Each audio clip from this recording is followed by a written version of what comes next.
All right, so this is the first graphing calculator tutorial we're going to go through. This is for a Texas Instruments calculator. You can have anything from a TI-83 to a TI-84 Plus or the color calculators. If it's an Inspire or anything else, you're more than welcome to use those.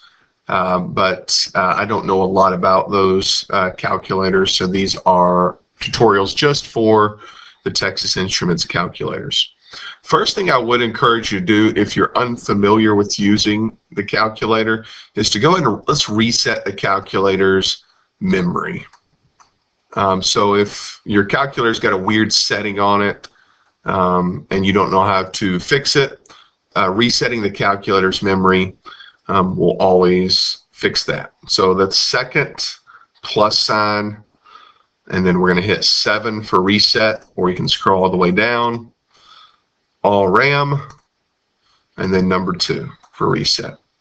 Doesn't do any damage to your calculator, just kind of gives you a fresh template to start with. So we're going to graph these 3 functions in the calculator. It is important to note some of this test you have to do by hand and show your work.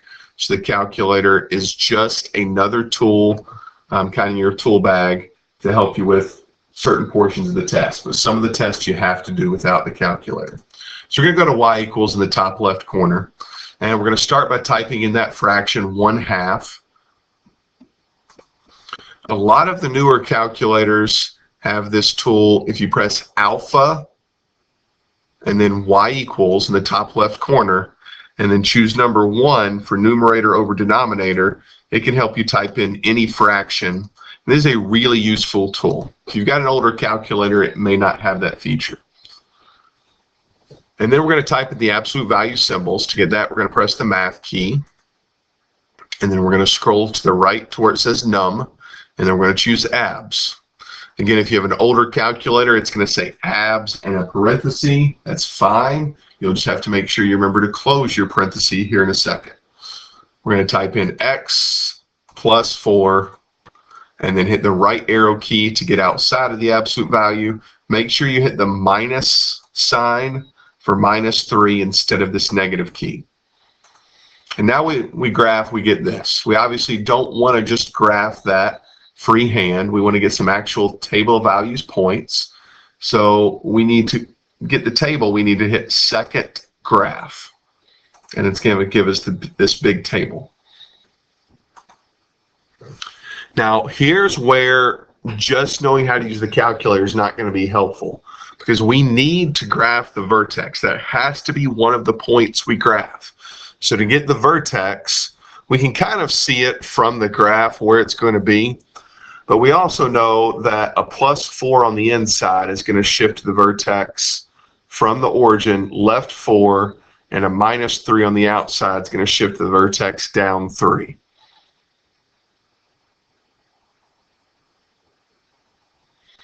So we know the very first point we need to find is the point, and of course I graphed it in the wrong place, should be left 4 and down 3.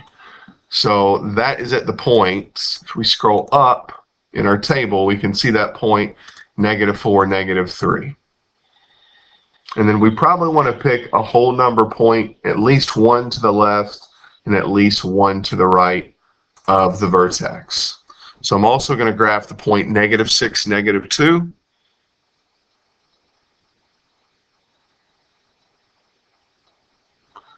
And then I'm going to graph the point -2, -2.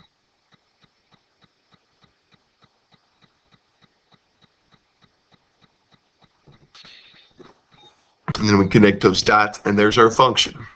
So that's how the calculator can help and sometimes save time. Some of these you'll find are easier to do by hand, but you'll find, especially later on in Algebra 2, you're going to want to know how to use this graphing feature.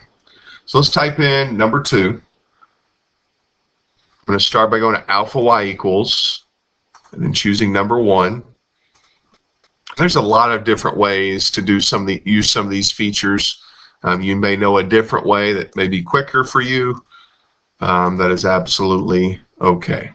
So we're going to type in x plus 2, And then we're going to hit this little square button, or you can hit the rooftop, this little rooftop key, and then a 2.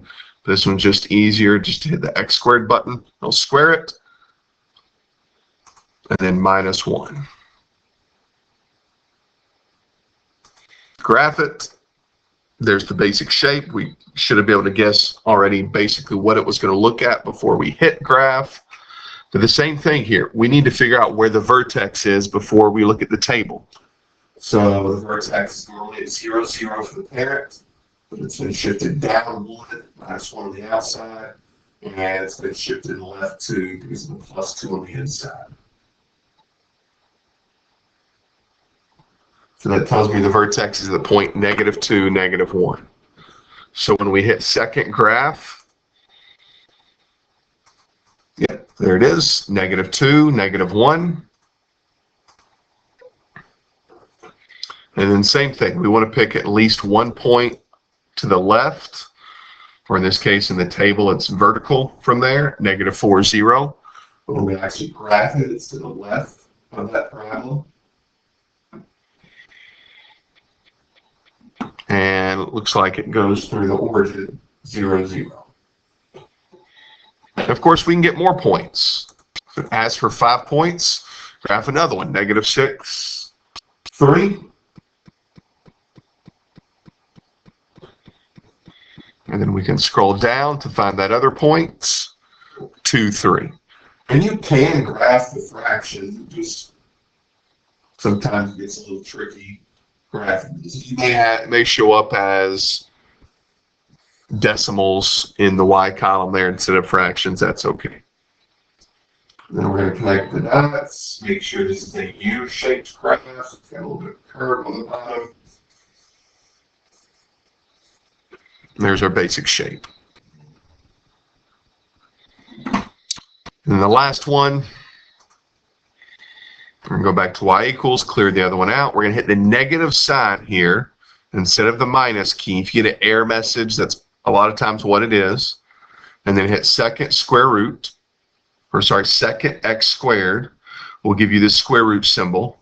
If you've got an older calculator, this is all got to be in parentheses.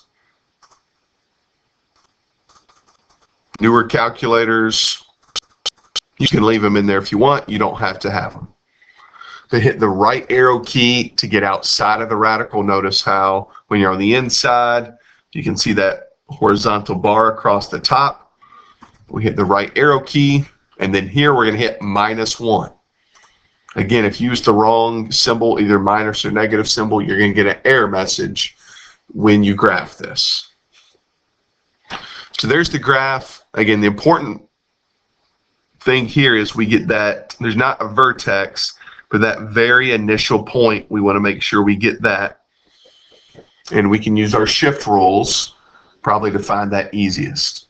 So we've shifted down 1 and again left 3. The negative sign doesn't affect that particular point, that starting point.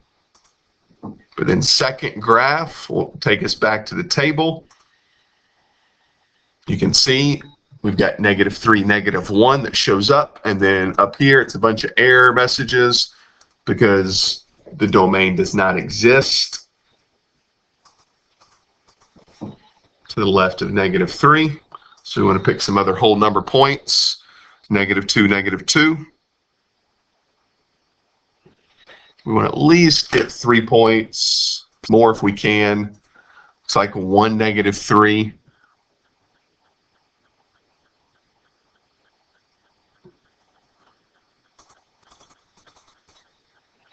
And I'll throw in one more there, 6, -4. Of course, we know the basic shape of this function. Hopefully you're a little bit better at drawing these. This is a nice curve. That's what it should look like.